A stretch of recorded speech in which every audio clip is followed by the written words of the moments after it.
La iglesia de Musú es muy querida para María Elena y para mí. Los queremos mucho. Algunos de ustedes conocemos hace muchos años. A algunos hace menos tiempo. Pero inolvidables esos primeros días del 2009, cuando el Señor mostraba que era tiempo para iniciar esta iglesia local, y ha sido grato estos últimos 15 años y pico ver cómo han enfrentado situaciones en las fuerzas del Señor, y el Señor ha sido suficiente para ustedes. Amamos mucho a quienes participan aquí y gracias por permitirnos estar nuevamente aquí.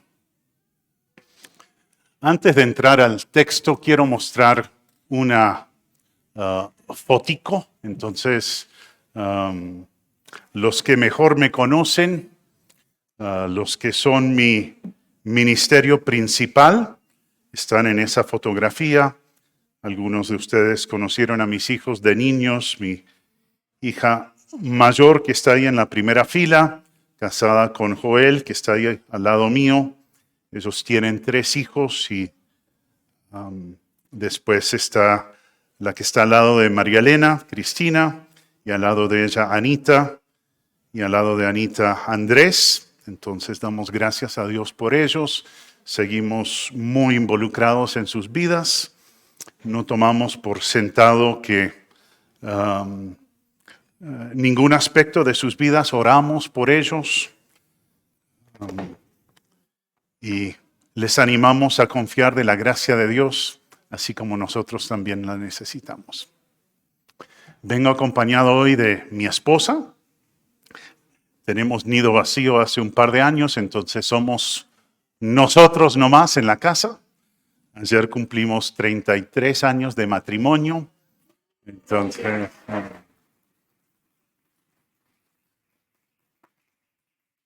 somos aprendices en este arte de lo que es amor, matrimonio, glorificar a Dios, y qué privilegio que Dios nos permite andar por ese camino.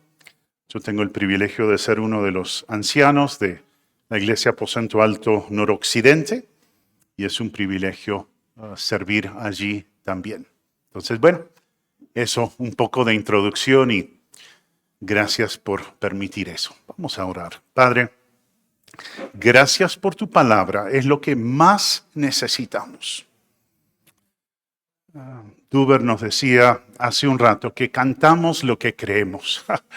Y es hermoso aquello de lo cual tú nos has convencido. Aquello que sabemos por experiencia personal. Gracias porque podemos decir que tenemos lo que necesitamos, sabemos en quién hemos creído y confiamos en Él. Pero también somos conscientes que somos propensos a distraernos, desviarnos, y cuán necesitados estamos de tu gracia. Tan necesitados hoy como siempre lo hemos estado. Aparte de ti no podemos hacer nada bueno. Gracias por este tiempo para considerar tu palabra. En el nombre de Jesús. Amén. Qué bueno que tienen un local multiuso. Entonces, qué chévere lo de la escuela dominical, lo de la reunión aquí. ¿Cuáles cosas te sorprenden a ti? Hay cosas que te hacen decir, ¡wow! Yo tengo 3 nietos, y en particular las 2 mayores de 7 años y 5 años se sorprenden y se emocionan con una facilidad. Están en esa etapa donde les parece que todo que hace su abuelo es muy chévere. Entonces es una linda etapa. Entonces, si yo me río, ellas se ríen. Si yo propongo una idea, ¡uy, qué buena idea, abuelito! Y verlas a ellas, por ejemplo, hemos tenido oportunidades de ir a la playa, ver una presentación de fuegos artificiales y ver cómo se emocionan y dicen, ¡wow, qué hermoso! Yo ya con mis años, tengo 60 años, me emociono quizás menos. ¿Será que eso es madurez? o falta de madurez, o vejez. También es otra posibilidad que hay que considerar, ¿no?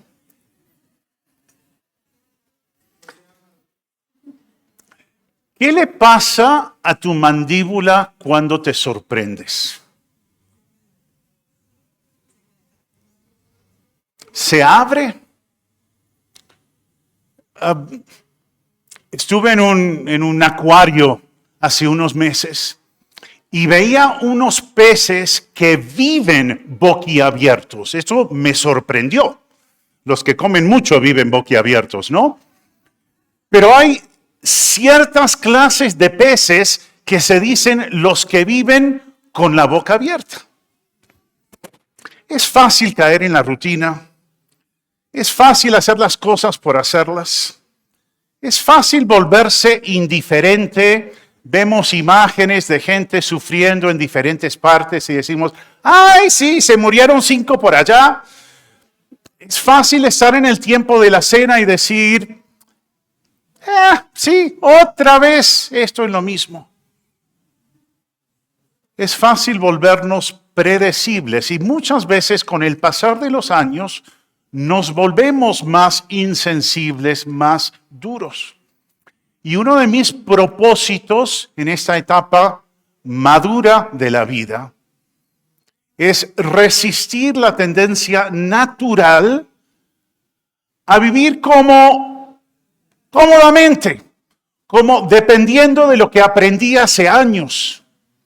No sé, yo pienso en la vía cuando uno va, por ejemplo, a La Vega, va subiendo hasta el Alto del Vino y pienso en esos pobres ciclistas. ¿Sí han visto esos pobres ciclistas que... Y de repente llegan al Alto del Vino y...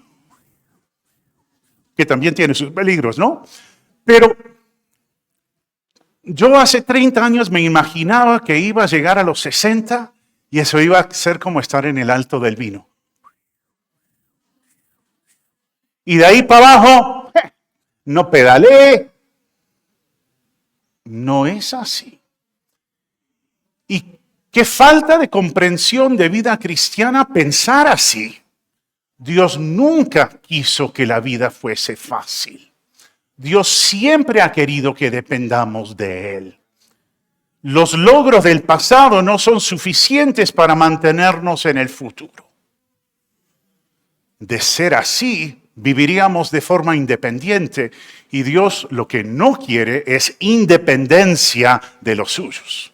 Lo que quiere es una dependencia que va en aumento.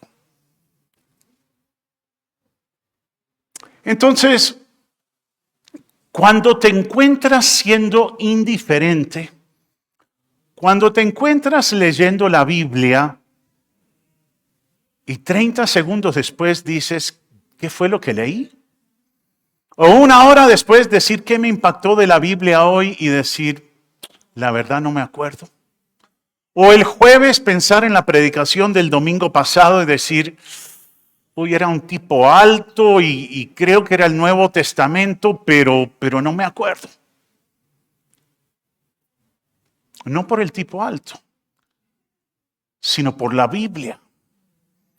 No debo dejar de sentir asombro. Lo que considero vivir boquiabierto. Dios, cuán grande eres. Qué privilegio es conocerte. Me sorprende la profundidad de tu amor. Y creo que eso es algo que quiero que domine mi pensamiento. Debo estudiar la Biblia con la expectativa de que Dios me va a hablar. No por si acaso me habla hoy. No, llego a la palabra de Dios seguro de que Dios tiene algo para mí.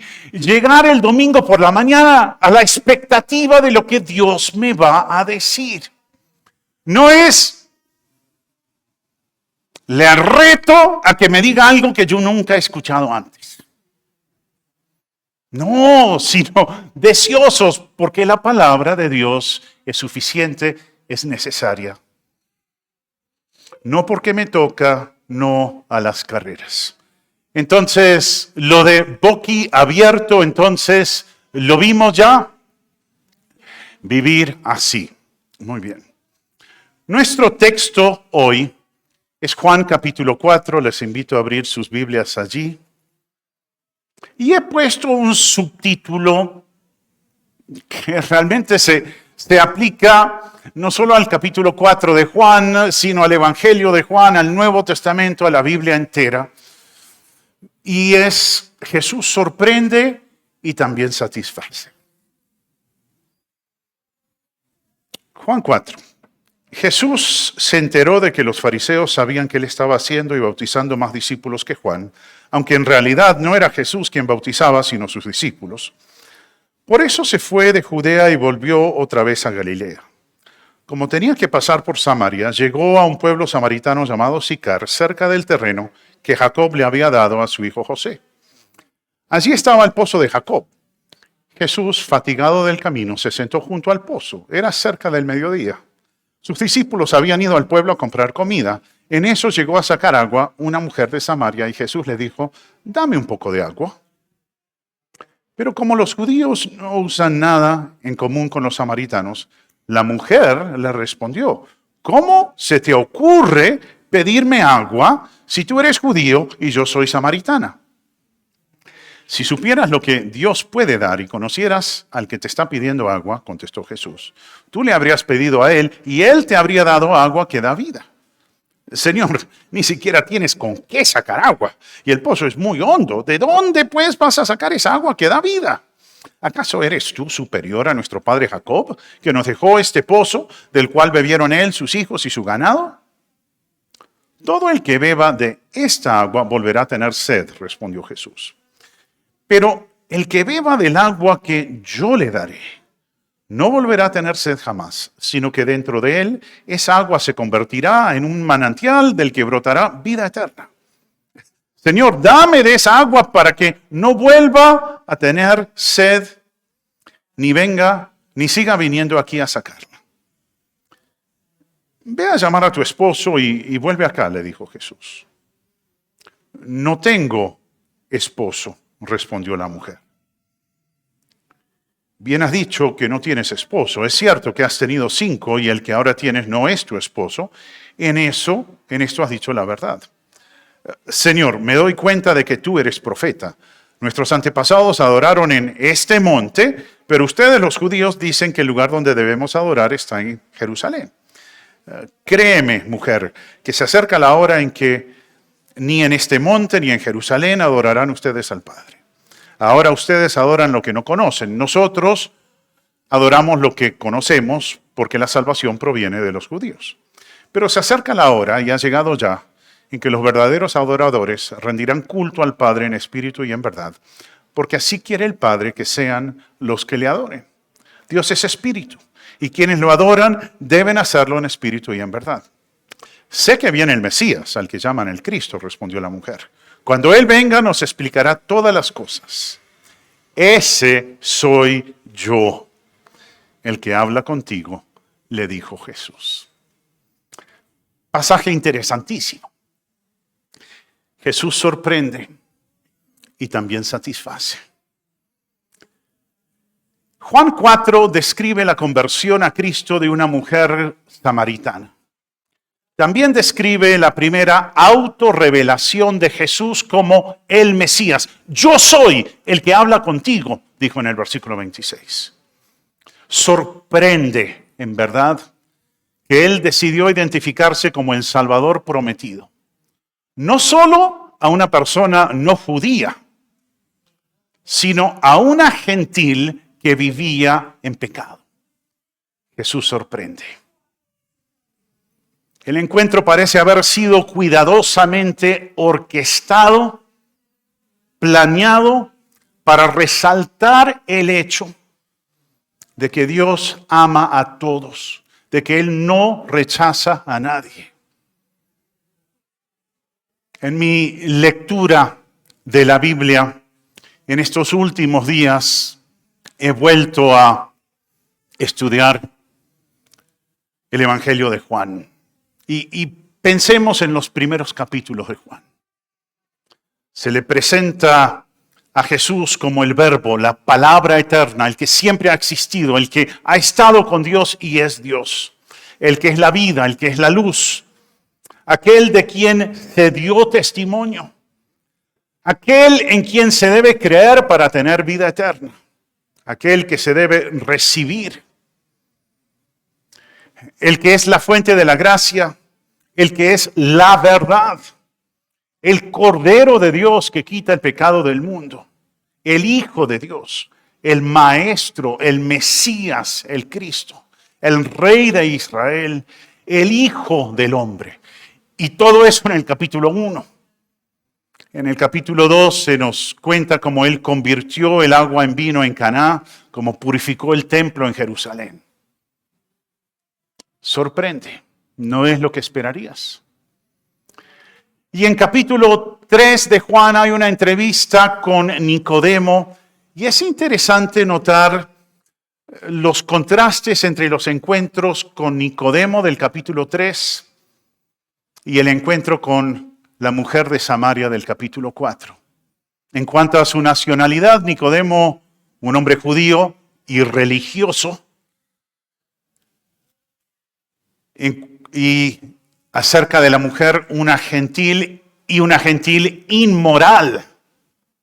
En cuanto a la ocupación, él un teólogo, un hombre estudiado, ella una campesina sin educación formal.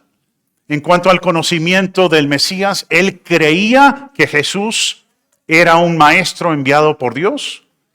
Ella no tenía ni idea de quién era Jesús.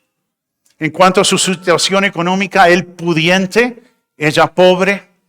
En cuanto a su posición dentro de la sociedad, él un integrante de la élite de Israel y ella lo más bajo de Samaria, despreciada aún por los suyos y también por los israelitas. Entonces, al desarrollarlo del texto, llegamos a los versículos 1 al 6. Que es como el trasfondo. Y aparentemente, versículos 1 y 2, los fariseos querían provocar una división entre los seguidores de Juan el Bautista y los seguidores de Jesús. Y como que querían crear una competencia. Miren quién está haciendo más, quién está haciendo menos. No obstante, se estaba cumpliendo la meta de Juan. Recuerdan que en Juan 3:30 dijo, Juan 3:30, a él le toca crecer y a mí menguar. Es necesario que él crezca y que yo cada vez tenga una posición menos evidente, menos obvia. Estaba cumpliendo ese propósito. ¿Es esa la meta tuya? Que Él crezca, que vean a Cristo al observar tus buenas obras, que glorifiquen a tu Padre que está en los cielos. Quitarme a mí de en medio para que vean al Señor. ¿Cómo sabe la gente que te rodea que le perteneces a Jesús? ¿Cómo se dan cuenta? No, es porque yo les digo. No, es porque yo me congrego. Bueno, ¿has pensado en cuáles son las evidencias de que tienes vida en Cristo? ¿Lees la Biblia? ¿Lees la Biblia para entenderla y aplicarla? ¿Hablas acerca del Señor de una forma creíble que la gente diga, no es solo palabras? ¿Tratas a tu cónyuge con amor y respeto?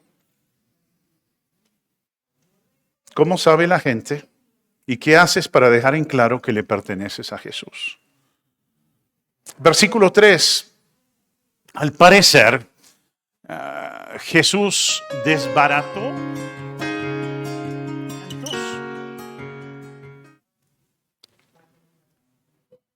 el plan de los fariseos. Desbarató el plan de forma intencional. Ellos lo buscaban en un lado, querían un pleito, no era el tiempo todavía para eso, y él se fue a Galilea. Él también quería que los gentiles escucharan el Evangelio. Pero me impacta al estudiar capítulos 1, 2, 3 y 4 que no hubo confrontaciones fuertes con los líderes judíos. Jesús no le temía a eso. Cuando era el tiempo, hubo confrontaciones. Pero no peleaba por pelear. Uno de mis retos es pelear por lo que importa y no pelear por todo. ¿Qué haces para bajarle el tono a las discusiones para vivir en paz con todos? No siempre podemos evitar los conflictos, pero hay bastantes cosas que podemos hacer para reducir las tensiones a fin de vivir en paz con todos. Versículo 4. Era necesario que fuera a Samaria. Jesús tenía una cita en Samaria. No era cuestión de una necesidad geográfica, no era porque iba de afán y tenían que pasar por ahí y se demoraba menos. No.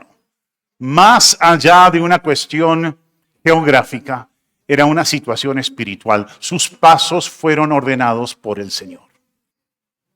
Él fue allí para ayudar a una persona necesitada. ¿Te esfuerzas por aliviar las necesidades espirituales de la gente que te rodea? ¿Eres intencional en cuanto a hablar con gente acerca de su necesidad de salvación? Jesús fue a un pueblo con la intención de hablar con alguien acerca de su necesidad espiritual. Samaria era la capital del reino del norte. Fue exiliada a Siria en el año 722 a.C. Los samaritanos eran personas religiosas, pero no piadosas. O sea, les fascinaba lo espiritual, pero no a la manera del Dios verdadero. Tenían una mezcla de verdad y error, y una mezcla de verdad y error es completamente contrario a lo que Dios quiere. Sicar, versículo 5, estaba cerca al monte Gerizim, y el monte Gerizim tenía un significado especial en lo espiritual. Era un lugar que tenía conexión con las cosas de Dios, porque desde allí Dios habló desde su pueblo a su pueblo. Las bendiciones se pronunciaban desde el monte Gerizim. Deuteronomio 11:29. A los samaritanos les interesaban los temas espirituales. Sin embargo, su religión era un revuelto de verdad y error. Pilas con ser espiritual a medias o espiritual a tu manera. Yo agarro un poco de acá, un poco de allá. No, eso no es cristianismo bíblico. Cristianismo bíblico viene de la palabra de Dios, la palabra viviente, la palabra escrita. Haz lo que te manda Dios. Si no, estás 100% errado. Pero al mismo tiempo, los que tienen una mezcolanza en su cabeza de lo que es espiritual, no te burles de ellos, ni tampoco los deseches. Están confundidos, están cegados por el Dios de este mundo. Entonces, ten claro lo que tú crees, pero no desprecies a los que no han comprendido aún la verdad. Comparte el Evangelio pacientemente. Recuerda que alguien hizo eso contigo también. Versículo 6, una fuente subterránea nutría el pozo de Jacob cerca de Sicar. Y cuando Jesús se sentó allí al mediodía, el texto dice que estaba, ¿qué? ¿Cómo estaba Jesús? Dice que estaba cansado. ¿Cómo así? Dios el Hijo es 100% humano. Eso de que el eterno Hijo de Dios, el creador de los cielos y de la tierra, estaba cansado, no me cabe en la cabeza. Es un misterio maravilloso, incomprensible para mí, Pero el hecho de que sea incomprensible no quiere decir que no sea cierto. Quiere decir que yo soy limitado. Entonces, pilas con creer solamente lo que entiendo. Acepto por fe todo lo que dice la palabra de Dios. Reconozco que hay mucho que no entiendo. Y en vez de enfrascarme con lo que no entiendo, tengo mucho por aplicar y por vivir lo que sí entiendo. Ese es mi mayor problema, no lo que no entiendo todavía. Vimos el trasfondo de la historia, versículos 1 al 6. Ahora la entrevista, versículos 7 al 15. Ella fue al pozo al mediodía, es interesante, en Génesis 24:11. Habla de que las mujeres iban al pozo cuando ya bajaba el sol, de tardecita. ¿Por qué ella fue al pozo al mediodía? Quizás para no encontrarse con sus vecinas. Notemos que al iniciar este relato, ¿quién era el que tenía sed? El Señor Jesús. ¿Y quién era poseedor de agua? La mujer. Inicialmente Jesús tenía sed y la mujer agua. Él quería rescatarla de su vida pecaminosa. Y él le dijo, ¿me haces el favor y me das un vasito de agua? No sé cómo te ha ido a ti al hablar con gente de Jesús, pero pedir un favor o hacer una pregunta es una buena forma de iniciar una charla de temas espirituales. Vecino, ¿cómo llegó a la parada de Transmilenio? Bueno, es porque estoy perdido. ¿Usted sabe lo que es estar perdido? Ya no vas a poder tener una conversación con todo el mundo, pero ¿estás pendiente de tener cosas así? De estar almorzando con compañeros en el trabajo y te dicen, uy, si suben otro impuesto o si la inflación el mes entrante, me van a ahorcar. Y decir, uy, compañero, yo espero que no se muera, pero si se muere, ¿qué pasaría con usted? Entonces, a veces las preguntas son una forma excelente y vemos en el ejemplo de Jesús. Y una de las cosas grandes de Juan 4 es cómo se relacionaba con la gente. ¿Me das un vaso de agua? Algo tan cotidiano, pero tiene un valor espiritual. Y Jesús dijo que aún brindar un vaso de agua es un acto de piedad. Entonces, no le restemos valor a nada. Todo debe tener un propósito. ¿Hace cuánto que no hablas con alguien sobre su condición espiritual? ¿Cuándo fue la última vez que tuviste una conversación con alguien acerca de su necesidad espiritual? Debe ser natural. Ayer me estaban cortando el cabello, los pocos que me quedan, y se presentó una linda oportunidad para hablar.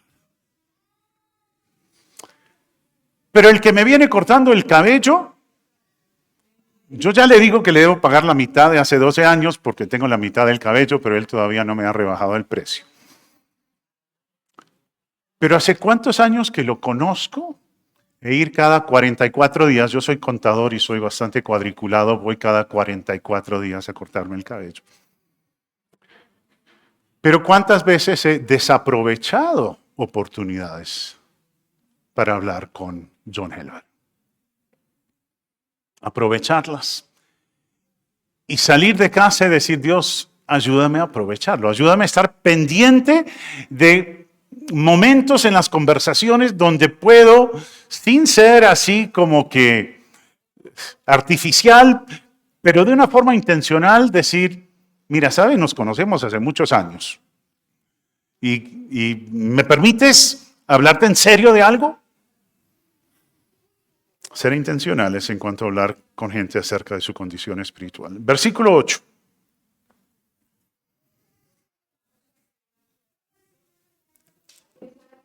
La salvación es gratuita y la santificación exige esfuerzo y sacrificio.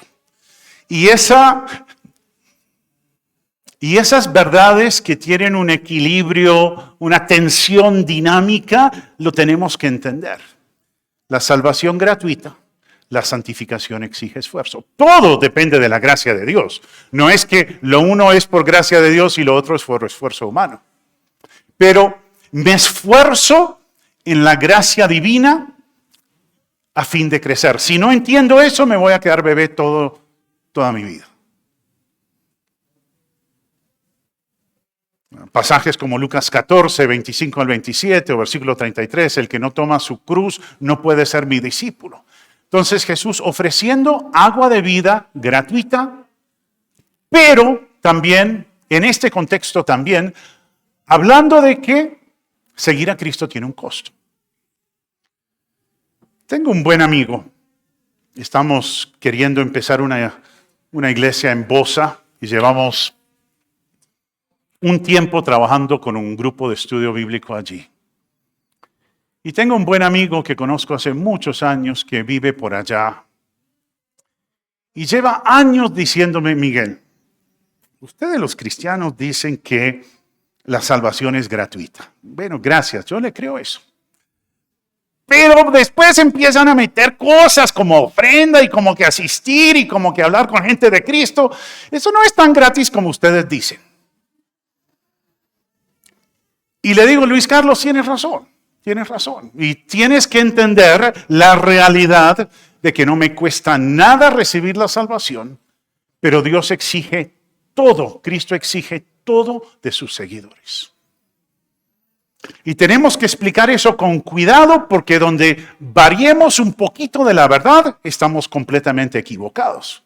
Hablar, por ejemplo, de que mantenerme salvo depende de mí, y eso no es cierto. O que la salvación se puede perder, entonces es fácil deslizarnos y tenemos que mantener un equilibrio. Todo depende de la gracia de Dios, la salvación y la santificación. Y si no tienes eso en claro, pregúntalo. Porque queremos porque es un esfuerzo de los que enseñamos la Biblia, de que quede claro ese principio de que todo viene de Dios y en sus fuerzas debo esforzarme. Nada bueno se obtiene por mérito propio, nada eterno, nada espiritual se logra por mérito propio. Por un rato puede parecer por mis propios esfuerzos que soy una buena persona, pero eso es diferente a ser una persona espiritual. No habrá crecimiento espiritual aparte de acción o decisión de parte del creyente. Es muy costoso seguir a Cristo, pero cuán grato es. Y lo que Él ordena, Él lo paga.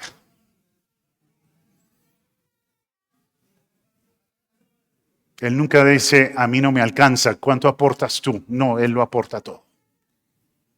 Versículo 9. Se sorprendió la mujer que Jesús hablara con ella. Y en ese tiempo la verdad es que, estando fuera del hogar, un hombre no hablaba con una mujer, ni aun con su esposa. Eso se guardaba para dentro de la casa. Los rabinos no tenían contacto alguno con una mujer inmoral. Judíos y samaritanos se odiaban. Compartir un recipiente, compartir un vaso o un tenedor con un samaritano hacía ceremonialmente impuro a un judío.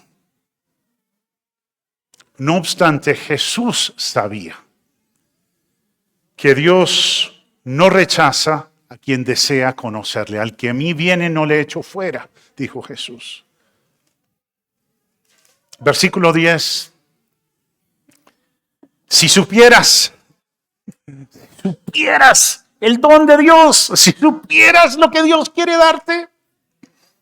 Jesús es el regalo de Dios, el don de Dios. El Salvador provisto por el Padre, el agua de vida. Él murió para salvar a pecadores. Él murió para saciar su sed de propósito. Él murió para proveerles seguridad ahora y para siempre.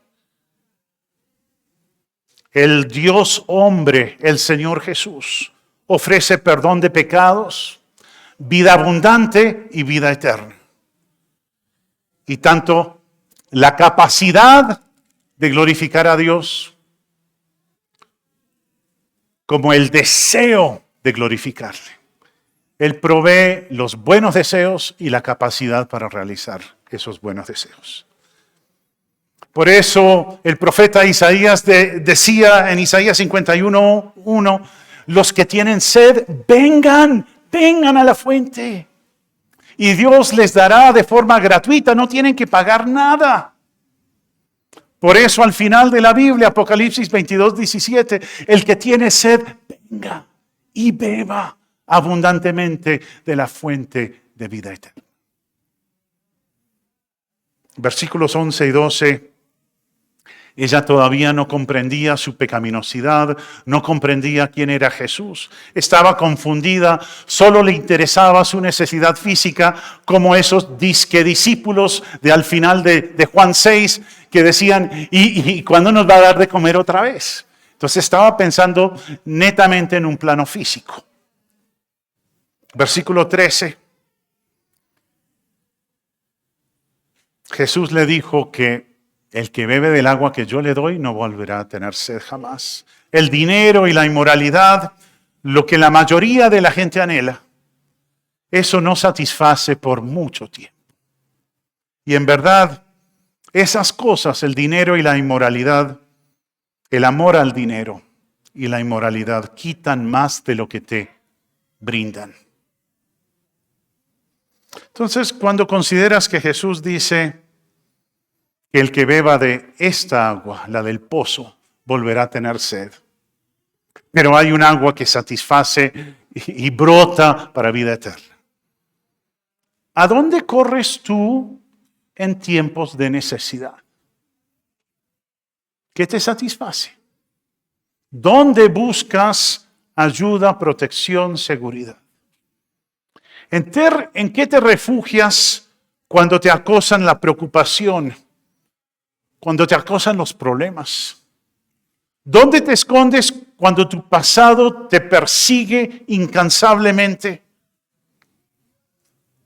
Cuando los recuerdos de tus pecados pasados amenazan con destruirte. ¿En qué buscas protección cuando el mal, la tentación buscan dominarte? ¿A dónde vas cuando se acaban tus fuerzas? Cuando te percatas con dolor de tus debilidades.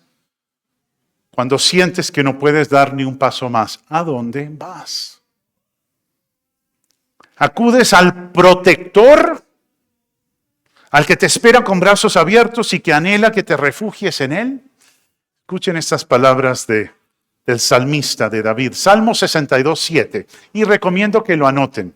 Es un buen versículo para memorizar. Mi victoria y mi honor provienen solamente de Dios. Él es mi refugio, una roca donde ningún enemigo puede alcanzarme. ¿A dónde corres en tiempos de necesidad? ¿De dónde o de quién provienen tu victoria y honor? ¿Tienes un refugio? ¿Tienes una roca? En la medida que dependes más de Dios, podrás lidiar más efectivamente con tus retos y al tiempo llegarás a conocer mejor a Dios. Versículo 14. Estamos hablando ahora de lo que satisface. El agua que proporciona Jesús satisface plenamente. Bendice no solo por un ratico, sino para siempre. No es temporal, es eterno. ¿Estás satisfecha con Jesús? ¿Estás satisfecho con Jesús? Ahora, ¿qué quiere decir satisfecho? En algunos contextos podría significar inactivo o perezoso. Estoy satisfecho con Jesús, entonces me voy a echar a dormir y esperar que llegue. Eso no es estar satisfecho en Jesús. No es estar inactivo. La vida cristiana no es de inactividad ni es de pereza. Es más bien estar satisfecho con Jesús. Esa actitud que dice, tengo todo lo que necesito en Cristo. Estoy completo en Él, estoy completa en Él. Pero aún así deseo que Él tenga más control sobre mi vida. ¿Vives con esa realidad? Satisfecho, pero al mismo tiempo diciendo, tengo mucho por aprender, mucho por crecer.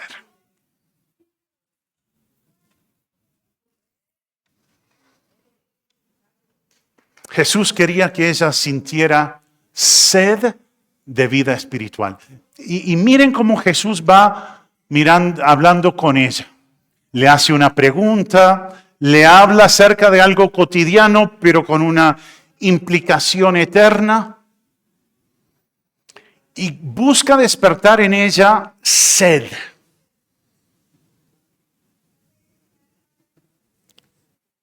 ¿Cómo buscas que quienes te rodean sientan sed de Dios? Yo lo hago de algunas formas. Busco cuando hablo con mis vecinos y me cuentan un problema, digo, voy a orar por ti. A veces dicen gracias o no dicen nada. Otra vez dicen, uy, gracias, lo necesito. Y eso me da pie para otro comentario más. Entonces, lo han comparado con la pesca. Entonces pongo una lombriz en el anzuelo y voy a orar por ti. Y si pican, si muerden, entonces,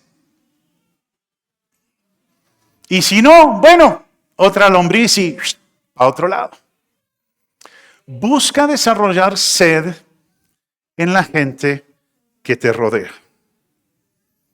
Mete en tu conversación aspectos de tu vida cotidiana con Jesús.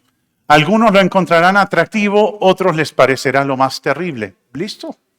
No estamos para obligar a nadie, pero sí queremos dar la oportunidad a todos. Versículo 15.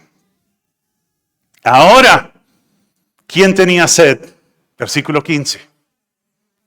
La mujer. ¿Y quién era el que estaba ofreciendo agua? ¡Wow! ¿Cómo cambian las cosas? Y que de forma magistral Jesús la fue llevando desde el punto donde se creía autosuficiente al punto donde ella dijo, soy una mujer necesitada. ¿Hizo Dios eso contigo? En algún momento te sentías autosatisfecho y después dijiste, uy, la verdad no estoy tan bien como pienso. Necesito a Jesús. Y eso es lo que queremos hacer con la gente que nos rodea. Versículos 16 al 19, hablamos ahora de la convicción. Que ella llegara al punto de convencimiento de su necesidad de salvación. Entonces, versículo 16, ve a llamar a tu esposo. Ya algo mucho más personal, ya no hablando de el agua del pozo, sino tu vida. Jesús le hizo ver que debía arrepentirse. Pues solo quien se reconoce perdido, o sea, muertos en delitos y pecados, solo quien se reconoce incapaz de salvarse a sí mismo, solo una persona así va a querer ser salva. O sea, hablamos, ¿tú quieres ser salvo? Y la gente dice, ¿para qué? ¿O de qué? Entonces, primero él hizo que ella viera su necesidad de un Salvador. Hizo ver que ella tenía una necesidad. Que ella entendiera que estaba muerta en delitos y pecados, incapaz de salvarse a sí misma. Estaba perdida.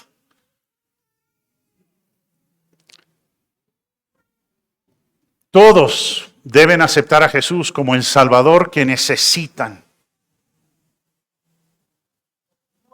Deben creer que Él salva a quienes se arrepienten de sus pecados y confían solo en Él.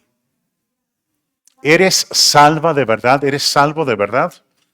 ¿Cómo va tu proceso de santificación? ¿Estás creciendo en las cosas de Dios?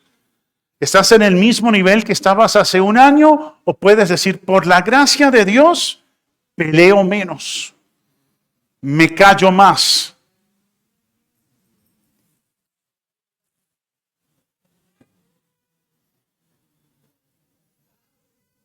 Un autor llama esto una insatisfacción santa, lo de la santificación. Decir, estoy satisfecho, pero me falta tanto.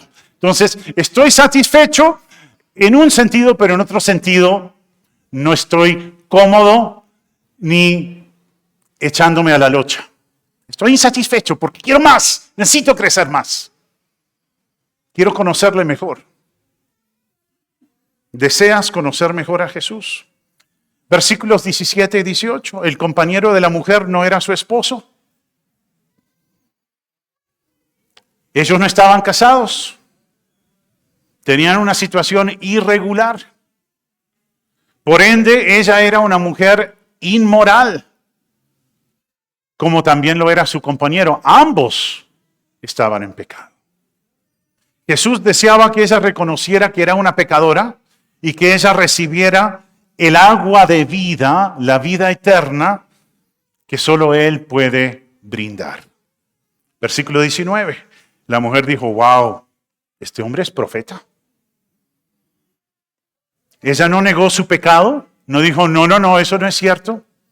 No negó su pecado, sino que comprendió, si no en ese momento, definitivamente más adelante, que ella debía abandonar su pecado y recibir la vida que Jesús le estaba ofreciendo de forma tan amorosa.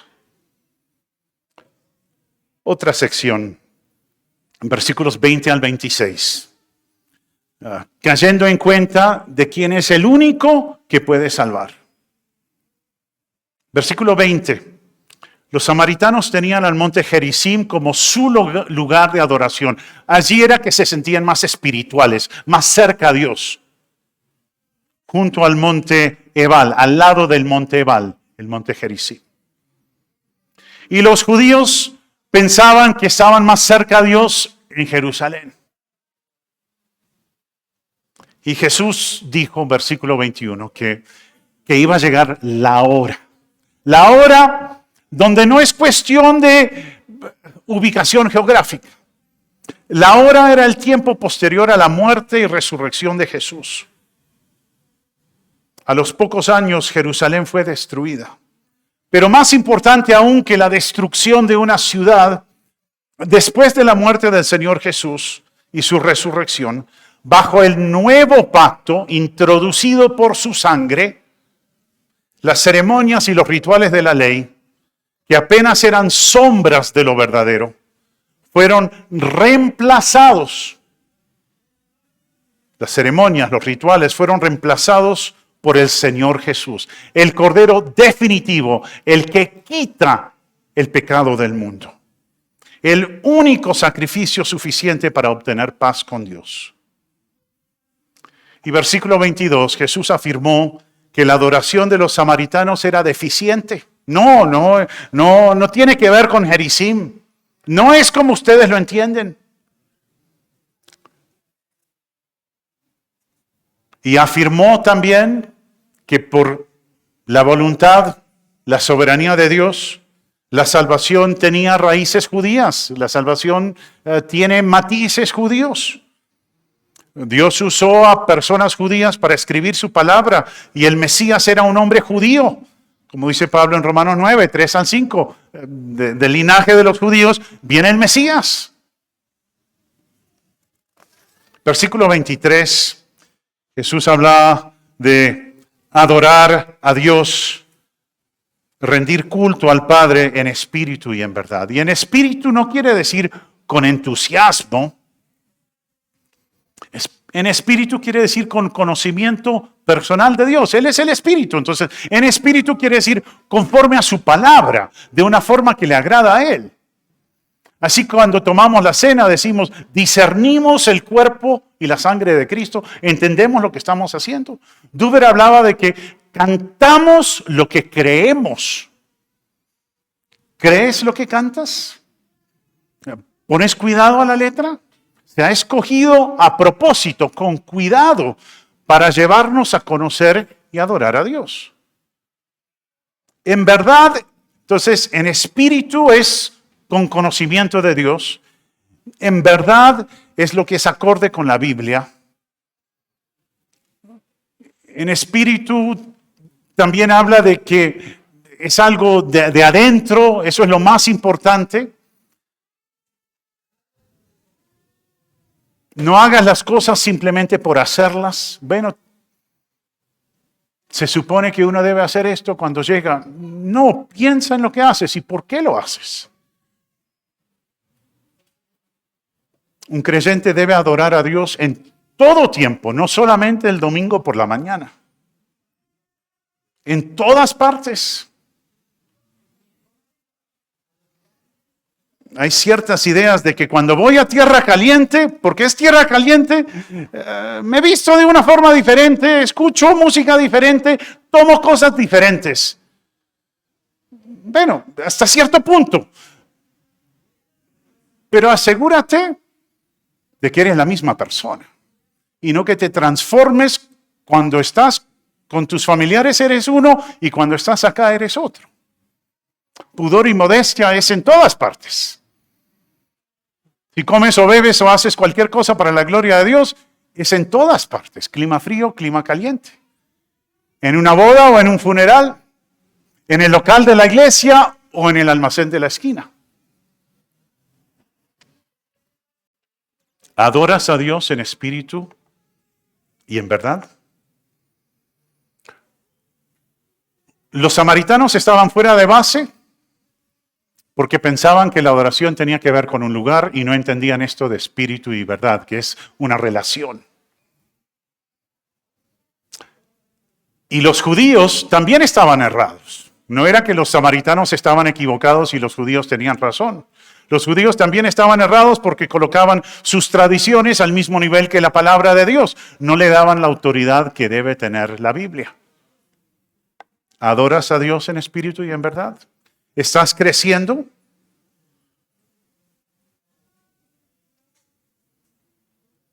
Yo lucho con la ira, con fuertes emociones. Yo lucho con comer de más. Yo lucho con el orgullo. Son problemas reales para mí. Son determinantes en mi proceso de santificación. Vencer o perder en estas áreas marca la diferencia entre una vida de crecimiento, armonía, paz con Dios y crecimiento, o una vida no fructífera, simple, sin crecimiento. Quizás has tenido la experiencia de pecar sin sentir culpa. Y luego viene el Espíritu Santo y dice, no, debes sentirte mal por eso, debes arrepentirte. Entonces, ir de pecar sin sentir culpa, eso no es propio de un creyente, es propio de una persona natural, sin Dios. Ir de ahí a pedir perdón, a reconocer mi pecado y pedir perdón y diagnosticar mi problema. Pero eso no es todo, porque solamente diagnostico el cáncer, pero no me tomo el tratamiento, hasta ahí llegué. Entonces, primero pecaba y no sentía nada. Luego me sentí mal y pedí perdón. Pero la vida cristiana madura es por la gracia de Dios no pecar. Romanos 6, 5 al 14 habla de que no tenemos que pecar. Antes éramos esclavos del pecado, ahora soy esclavo de Dios. Antes hacía lo que satisfacía la carne, ahora hago lo que satisface a Dios. No tengo que pecar. El creyente peca porque quiere. Y eso es terrible. El inconverso peca porque no sabe hacer otra cosa. Pero el creyente tiene la capacidad de decir no al pecado. Memorízate Romanos 6, 5 al 14. Y pregúntate, ¿estoy viviendo a la altura de lo que enseña este pasaje? Versículo 24, Dios es espíritu, Él es invisible, nadie ha visto jamás a Dios, el Hijo lo ha dado a conocer. Por ser espíritu, lo sabe todo, es todopoderoso. Él desea controlar completamente, plenamente cada aspecto de tu vida. Versículo 25, la samaritana dijo, pronto va a venir el Mesías, el Cristo. Mesías quiere decir ungido de Dios. En hebreo, en griego la palabra es el Cristo, que quiere decir lo mismo. El Mesías, el ungido de Dios.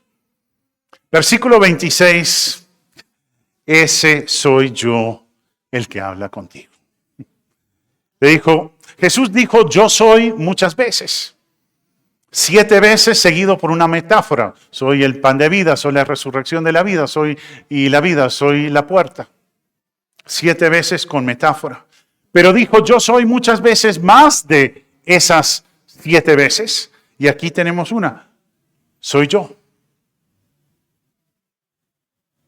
Dijo, estás hablando con Dios, mujer. Soy tu Mesías anhelado. Y los siguientes versículos vemos que tan pronto como Jesús terminó de hablar con ella, la mujer fue al pueblo, les contó a todos acerca de su encuentro con él y al parecer ya era salva, pues había creído en Jesús como su Señor y Salvador. Entonces, bueno, ¿qué aprendemos de este pasaje? ¿Qué entendemos en cuanto a la salvación? Los salvos son aquellos que, como la mujer de Samaria, reconocen su necesidad apremiante de vida espiritual. Reconocen que no tienen vida espiritual, que están muertos en sus delitos y pecados, lejos de Dios. Entonces, primero son salvos los que reconocen su necesidad y además confiesan su pecado. No solamente diagnostican el problema, confiesan su pecado, no lo niegan, no lo esconden, se arrepienten, desean ser perdonados. Y además creen que solo Jesús puede salvarles, que Él pagó toda su deuda. No resulta del esfuerzo humano la salvación, es obra de Dios. Entonces, si estás aquí hoy sin Cristo, sin una relación personal con Cristo, reconócete pecador, arrepiéntete de tu pecado y cree que solo Jesús puede salvarte. ¿Ha sido satisfecha tu sed de propósito? ¿Ha sido satisfecha tu hambre de seguridad? Jesús afirmó que quienes le siguen tienen todo lo que necesitan. Quienes le siguen tienen todo lo que necesitan tanto ahora como para siempre. Estar satisfecho con Él.